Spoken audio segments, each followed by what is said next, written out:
Good morning, cadets. We all started studying this story, Deep Water, and let us study the incident in the life of William Douglas today on 24th June 2021. How did William Douglas develop the fear of water? What were the incidents which caused fear of water in him? And later part we'll see how did he overcome it. So the incident of misadventure when he had been to the swimming pool. Today we are going to discuss about that.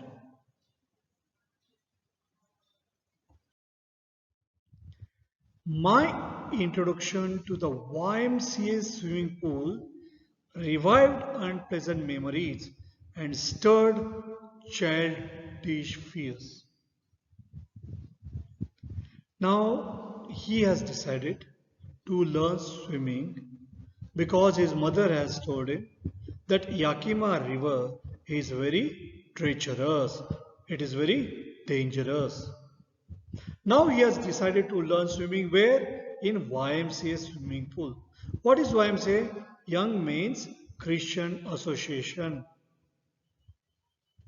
So he wants to learn swimming there. Now, but when he has decided to go and learn swimming there, suddenly it brought back, revived, it brought back all those unpleasant memories that he had in his childhood. So, what was that unpleasant memory of the childhood? That when he had gone with his father, what had happened? When he had gone with his father to the beach. But in a little while, I gathered confidence. And he had decided to learn swimming, so he gathered confidence. I paddled with my new water wings. So, what he has done, he has taken water wings and he started paddling his feet. So, usually, those who learn at the beginning, you'll find them catching the bar, small children catching the bar and paddling with their legs.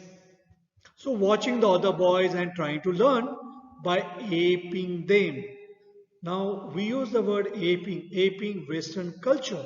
Aping means what? Aping means copying, copying or following. So, aping them. So, copying their actions. And he was also paddling with his new water wings. So he had bought new water wings and he was paddling with those water wings. He was trying to learn swimming. He was a very keen to learn swimming. I did this 2 or 3 times on different days and was just beginning to feel at ease. He was feeling comfortable in the water and suddenly the misadventure happened. And this incident is very important from examination point of view too. So what was that misadventure? Opposite of adventure is misadventure. Adventure, you are taking a risk and it's a very thrilling experience. But misadventure, the adventure that has turned into disaster, that is misadventure. I went to the pool. I went to the swimming pool. Which swimming pool? YMCA swimming pool. When no one else was there. He was all alone. The place was quiet. The water was still. It was quiet, water was still, no movement. The tiled bottom was as white and clean as a bathtub. So clear water, not dirty water. Nobody had come for swimming. He was all alone there in the swimming pool. I was timid about going in alone. So he did not have courage to go alone in the swimming pool and swim or practice swimming. So I sat on the side of the pool to wait for others. So he wanted to learn swimming. He was very keen to learn swimming. He happened to go to the swimming pool. But who was there? No one else was there. He was all alone. And therefore, he did not have courage to go and practice swimming. So what is he doing? He's sitting all alone there on the side of the swimming pool. And he was waiting for others. What happened then? Had not been there long when in came a big bruiser of a boy, probably 18 years old.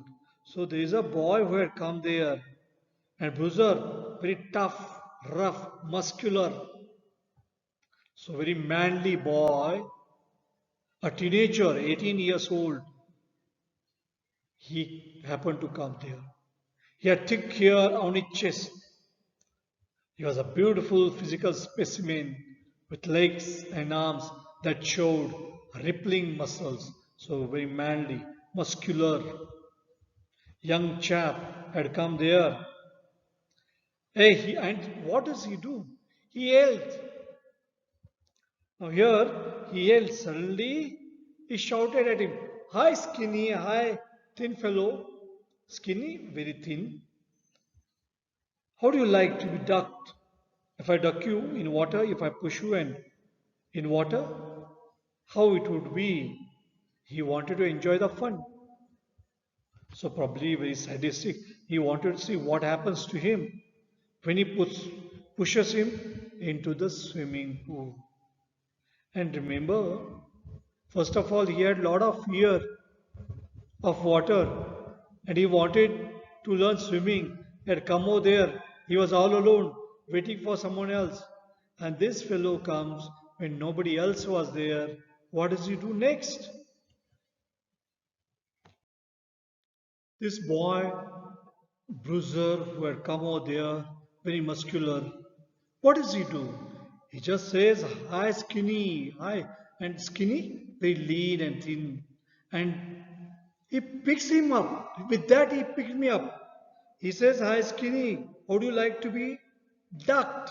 And he picks him up and tossed me into the deep end. He has thrown him into the deep end. First of all, he had a lot of fear of water and he has thrown him into the deep end, not to even to the shallow end. I landed in a sitting position, swallowed water, and went at once to the bottom. So, what has happened? Suddenly, he has picked him up, threw him into the water, and he has gone directly to the bottom of the swimming pool, where at the deep end. I was frightened. So he was very much scared, but not yet frightened out of my wits. So he was not frightened to that extent that you won't know what is happening like. So he was totally conscious what was happening. So he was frightened. He had grown panicky, but he was not so much out of his wits. On the way down, I planned.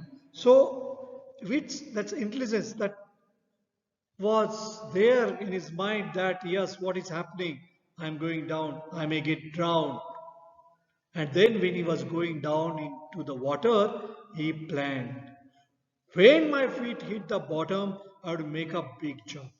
So, when I touch the bottom of the swimming pool, immediately I'll make a big jump.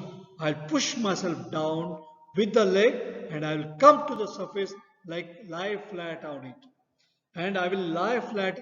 Now here, now here he wants to somehow survive. So lie flat on the surface. Paddle to the edge of the pool. And he wanted to paddle with the help of the hands and come to the edge of the pool. So how will he survive there? That is what he is thinking about it as he is going down into the yes in the swimming pool. It seemed a long way down, and he felt that it was a long way down as he was going down in the swimming pool. Those 9 feet were more like 90. See here, it's a deep end. Those 9 feet were more like 90, and before I touched bottom, my lungs were ready to burst. So whatever he had planned, it has not happened like that. See, on one hand, lot of fear. On other hand, his whatever the plan that he was doing it, probably it was not happening like that. And he was feeling that as if his lungs are going to burst. But when my feet hit bottom, I summoned, I gathered all my strength and made what I thought was a great spring upwards. So, what he had thought, what he had planned, likewise, he tries to do that, come up like a spring. I imagine I would bob to the surface like a cock. How the cock, when you're opening the bottle, it happens, suddenly it will come out. With that action only, he thought that he would be able to come to the surface. Instead, I came up slowly. I opened my eyes and saw nothing. And when he opened his eyes, what did he see? He saw nothing. He couldn't see anything there. Now, William was coming upwards. But even he was coming upwards very slowly. And what did he see all around? He saw water all around. Now, water that had a dirty yellow tinge. So, yellowish water he could see, and I grew panicky. He was totally scared. I reached up as if to grab a rope, and my hands clutched only at water. So he wanted to grab something by which he can save himself and come to the surface of the swimming pool. But was he able to grab anything? Was there any rope? No, there was nothing. He couldn't grab anything there. And when he wanted to grab something, he could clutch only water and nothing else. I was suffocating. He was suffocating. He was finding it difficult to breathe. I tried to yell. So he started shouting, but no sound came out. So he tried to shout, but what has happened? No sound came out. Then my eyes and nose came out of the water, but not my mouth. So now he happens to come to the surface of the water. I fled at the surface of the water. And there, when he comes to the surface of the water, he tries to wave his hands. He tries to move his hands. Swallowed. But what has happened? He swallowed water, got choked. I tried to bring my legs up. He tries to now swim, but they hung as a dead weights. See, he had not learned swimming, but he tries to do that. He used to come and paddle his legs earlier, and he's totally paralyzed. So his legs are not moving now. They are paralyzed and rigid. They remain firm. They remain hard. A great force was pulling me under. So now he was going down. He was getting drowned. I screamed, but only the water heard me. So he was going down. He screamed, but nobody could hear that. He was there in the swimming pool. He was going inside. I had started on the long journey back to the bottom of the pool. So now he was going down towards the bottom of the pool. I stuck at the water as I went down. So he was striking the water, he was expending my strength. He was using all his strength. Expending means what? He was giving out, he was losing his strength, and he was trying to use all his strength as one in a nightmare flights. So it was like a bad dream. It was a nightmare, very horrifying dream. And where in the dream he was fighting with an irresistible force, with a great force which he cannot resist. Such kind of force he was fighting with, that kind of force. I had lost all my breath. My lungs ached, so there was a pain there. It was paining. My head throbbed, so throbbing pain that you could feel there because of beating. The head was beating, the throbbing there. I was getting dizzy. So he was fainting. He was getting vertigo. He was fainting, but he remembered the strategy. He had made a plan. So he remembered that strategy. And what was that plan? I would spring from the bottom of the pool and come like a cock to the surface. So he would push himself to the bottom of the pool and come like a cork to the surface. I would lie flat on the water, strike out with my arms, and thrash with my legs. Then I would get to the edge of the pool and be safe. And then he thought he would be able to come to the edge of the pool and he would be very safe. So now let us recall what we are seen so far. When he was at 10 or 11 years old, William had decided to learn swimming. For his initiation to this skill of swimming, he chose the YMCA swimming pool at Yakima. So, in that place, he wanted to learn swimming where? In YMCA swimming pool. The Yakima River was treacherous, which flowed nearby was too treacherous for a young lad. So his mother had warned him. Quite understandably, Douglas' mother cautioned him not to venture into the foreboding waters of the river that had taken a few lives already. Already many people had died there in that Yakima river. So his mother warns him not to venture there, not to try to learn swimming there, but instead of that, he decides to go to YMCA swimming pool, which was quite safe. The pool had the right gradient. The YMCA swimming pool, there was a deep end. At the same time, there was a shallow end. Was scientifically designed with a 2 foot deep at the shallow end. At the farthest end, the depth increased to 10 to 12 feet. Its floor sloped gradually towards the deeper end. The younger Douglas got a pair of water wings and proceeded to make his maiden foray into the pool's waters. As a young boy, he was reluctant to go there, virtually naked, baring his legs. He never liked to show his skinny legs, but he goes there, decides to learn swimming there in YMCA swimming pool at Yakima. Here he tells his childhood experience. An earlier outing to sea beach had driven fear of water.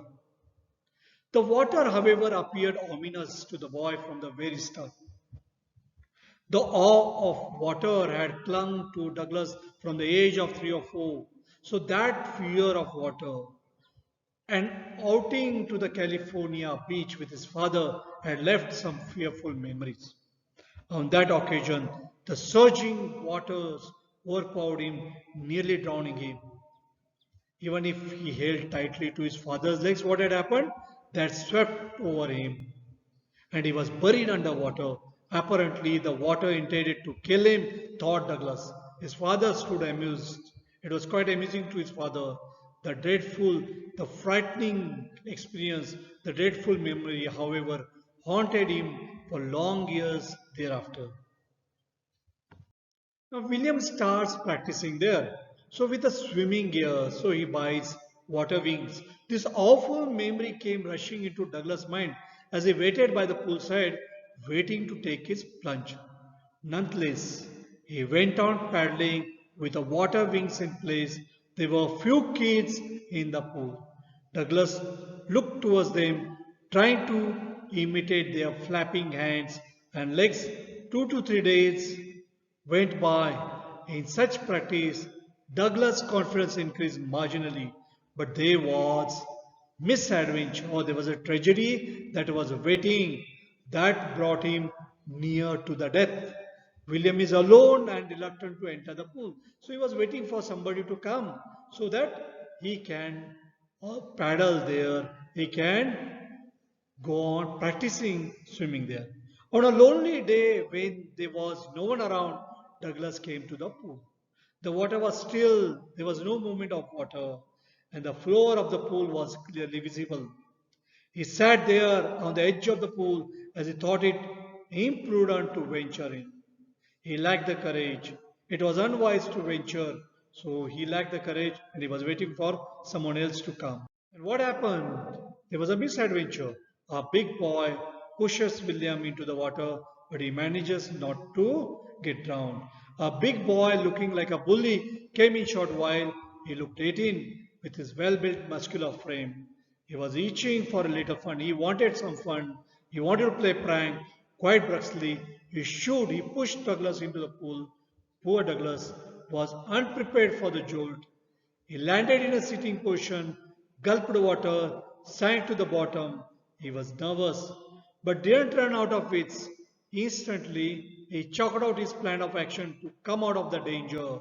He decided to push against the floor with his feet, propel himself up till he reached the surface, lie flat, and then pedal his way to safety.